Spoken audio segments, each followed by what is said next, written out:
Hello everyone, I Kuldeep Sharma welcome you all to today's session on 20 GK question, specifically curated from the Hindu newspaper as well as Indian Express. But before you try to attempt these, please go through today's daily news analysis because all of these questions are from those topics only. Okay, so आज के important 20 GK questions को go through करते हैं. So पहला question है, what is the target year set by India to eliminate TB as a public health problem? तो आपके TB को eliminate करने के लिए इंडिया ने कौन सा ईयर डिसाइड करा है? So WHO ने अलग ईयर करा था, बट इंडिया जो सबसे ज्यादा टीबी के केसेस के लिए इल फेमस है या सबसे ज्यादा टीबी मॉर्टेलिटी फेमस है, इट डिसाइडेड कि we are going to end TB by 2025 and the correct answer for question 1 is option C. Next पे मूव करते हैं. Which global target year has been set by WHO to end TB worldwide? तो जो end TB का हमारा गोल है जिसके अंदर में हमने 90-80 का रखा है, 90% डेथ कम हो जानी चाहिए, 80% टीबी केसेस कम हो जानी चाहिए एंड कैटास्ट्रॉफिक कॉस्ट 0 फैमिलीज को यहाँ पे फेस करनी पड़ेंगी. That is the end TB goal जो इंडिया भी अचीव करना चाहता है बाय 2025 एंड WHO ने अपने लिए गोल रखा है D 2030. So correct answer for question 2 is option D. Next पे आते हैं. What is the name of India's national programme to combat tuberculosis? तो इंडिया का जो नेशनल प्रोग्राम है ट्यूबरक्लोसिस को फाइट करने के लिए उसका नाम क्या है? So we know this, do not get confused कि जो ये रिवाइज NTCP है ये आपका प्रीवियस प्रोग्राम है, जो नया प्रोग्राम है वो है national TB elimination programme. So the correct answer question 3 is option D.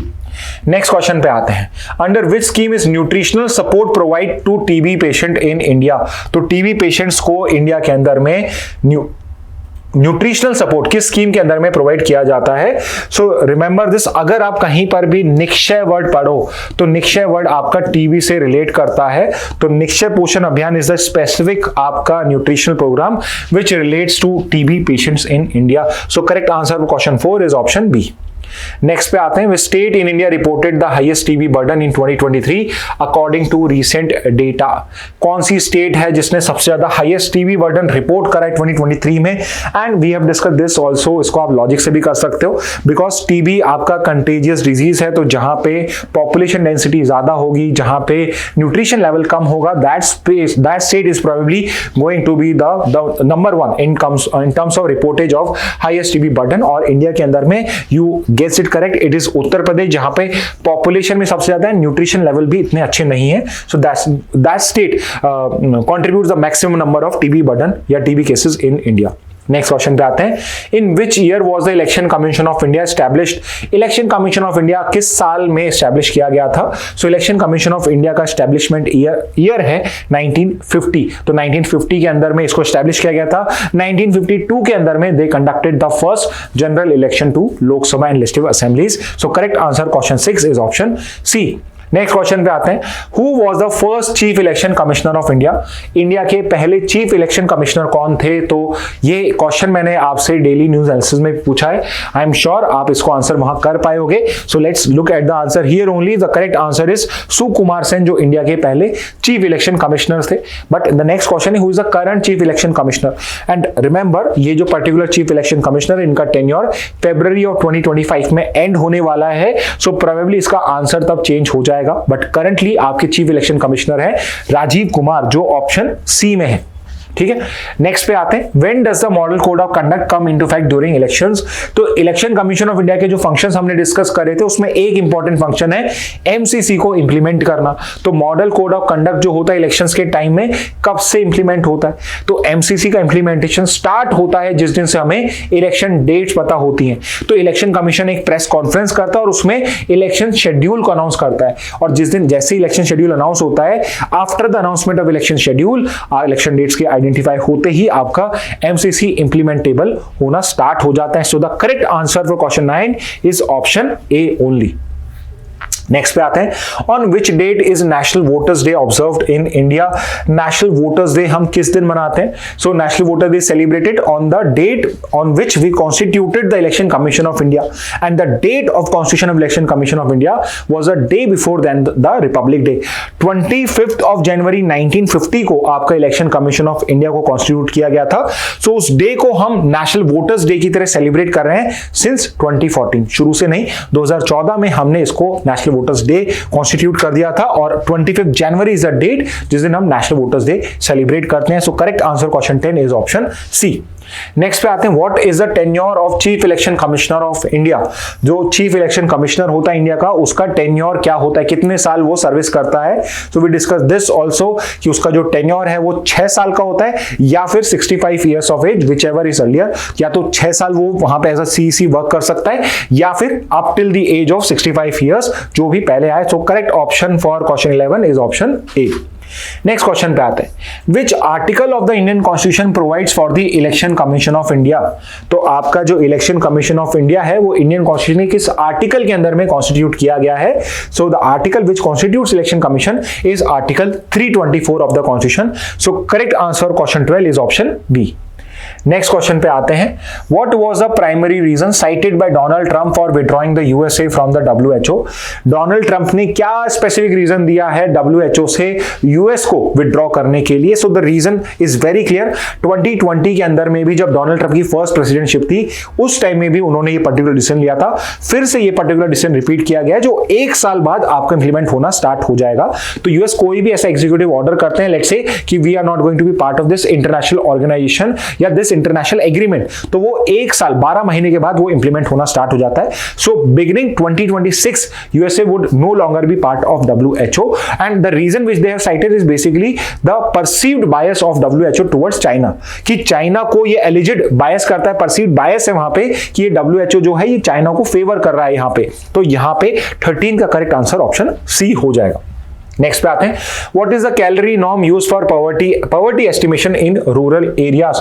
तो कैलोरी के बेसिस पे पॉवर्टी एस्टिमेशन के लिए हम रूरल एरियाज में कौन सा नॉर्म करते हैं। सो वी नो दिस की 2 नॉर्म्स है, एक तो 2400 कैलोरीज का है, एक 2100 कैलोरीज का, जो 1962 में वर्किंग डे ने डिसाइड किया था, वर्किंग कमेटी ने डिसाइड करा था, और वही जो पर्टिकुलर क्राइटेरिया हम आज भी यूटिलाइज करते हैं। और वो 2400 तो है रूरल एरियाज के लिए, 2100 है आपका अर्बन एरियाज के लिए। क्वेश्चन रूरल एरियाज के लिए, which means correct answer for question 14 is option C. Next पे आते हैं, which organisation introduce the multidimensional poverty index.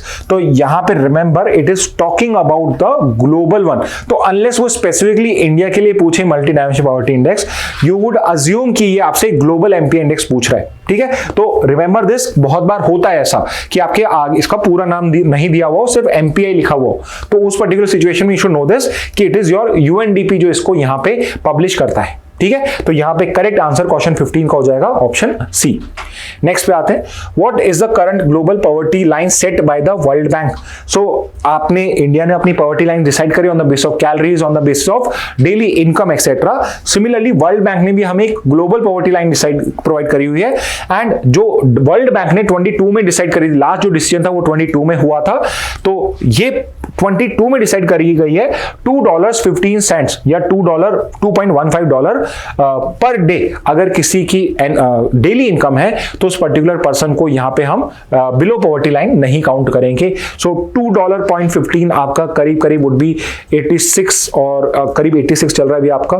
So 80, 160 and 172 करीब करीब आप कह सकते हो 180, 190 रुपीज पे पर डे अगर आपकी सैलरी है as per world bank data, तो आप यहां पे पॉवर्टी लाइन के अंदर में नहीं फॉल करोगे, विच मीन्स कि इंडिया की तो इसकी 1/5 भी नहीं है, 1/5 पे जाके इंडिया ने अपनी पॉवर्टी लाइन डिसाइड करी है। But this is what is the world bank criteria to decide the poverty line. So correct answer question 16 is option C. Next पे आते हैं, which ministry implements the MG NREGS. तो Mahatma Gandhi national rural employment guarantee scheme जो है, कौन सी ministry इसको implement करती है, कौन सी मिनिस्ट्री इसको पूरा टैकल करती है, तो वो पर्टिकुलर मिनिस्ट्री है ministry of rural development. Question 17 का correct answer option B. Next पे आते हैं, which country recently issued an executive order attempting to end birth right citizenship. तो ये आज के डेली न्यूज एनालिसिस की आपकी लास्ट न्यूज थी, और यहां पे आपके it is the country of United States of America, जिसमें Donald Trump the president of US ने एक एग्जीक्यूटिव ऑर्डर साइन करा है to end birth right citizenship in that country. However the news is, जो आज हमने डिस्कस करी है, कि वहां का एक फेडरल जज है जिसने इस पर्टिकुलर ऑर्डर को अभी स्टे लगा दिया है एंड उसके ऊपर पे अभी उसको अनकॉन्स्टिट्यूशनल डिक्लेयर करा हुआ है। सो लेट्स सी कि ये पर्टिकुलर चीज अप्रूव होती है नहीं होती, अप्रूव होगी या नहीं होगी, इंडिया में क्या किस तरीके से किया जाता है, let's we have discuss this in the daily news analysis, तो उसमें आप रेफर कर सकते हो। But the correct answer question 18 is option C. Next पे आते हैं, who recommends the appointment of ad hoc जजेस in a high court. So read the question properly. यहाँ पे क्वेश्चन ये है कि जो एड हॉक जजेस होते हैं, अगर उनको अपॉइंट करना है हाई कोर्ट में, तो उसका रिकमेंडेशन कौन यहाँ पे फॉरवर्ड करता है। सो रिमेंबर दिस, चाहे सुप्रीम कोर्ट जज हो, चाहे हाई कोर्ट जज हो, चाहे वो परमानेंट हो, चाहे टेम्पररी हो, everyone is going to be appointed by the president. But वो जो प्रेसिडेंट अपॉइंट करेगा, उसकी रिकमेंडेशन कौन प्रोवाइड करता है। सो रिमेंबर, एड हॉक जजेस में जो रिकमेंडेशन होती है, it is initiated by the chief justice of the concerned high court. So correct answer question 19 is option D. Last question पे आते हैं, which Indian institute secured a place in the top 100 in the computer science category in the Times Higher Education World University Ranking by Subject 2025। थोड़ा सा लंबा question हो गया है, but ये पर्टिकुलर जो क्वेश्चन है, इसमें द फर्स्ट इंडियन इंस्टीट्यूशन जो टॉप 100 में आया, 99th आया है। So yes, we have broken into the top 100, but हम एकदम लास्ट पार्ट में, एकदम लेटेस्ट स्टेज के अंदर में ही है। 99th रैंक आई आपकी आईआईएससी बेंगलुरु की, जिसका फुल फॉर्म है इंडियन इंस्टीट्यूट ऑफ साइंस, जो आपकी बहुत ही रेप्यूटेड ऑर्गेनाइजेशन है, specifically when it's come to research and development work in the sciences. तो यहाँ पे correct answer question 20 is option A. Okay, तो student, these were the important 20 GK questions from today's newspaper. I hope ये initiative आपके लिए useful हो। कोई भी डाउट है, कोई भी फीडबैक है, तो आप प्लीज कमेंट बॉक्स में हमें बताइए। ठीक है, with this message let's end today's session. Thank you and have a very nice day.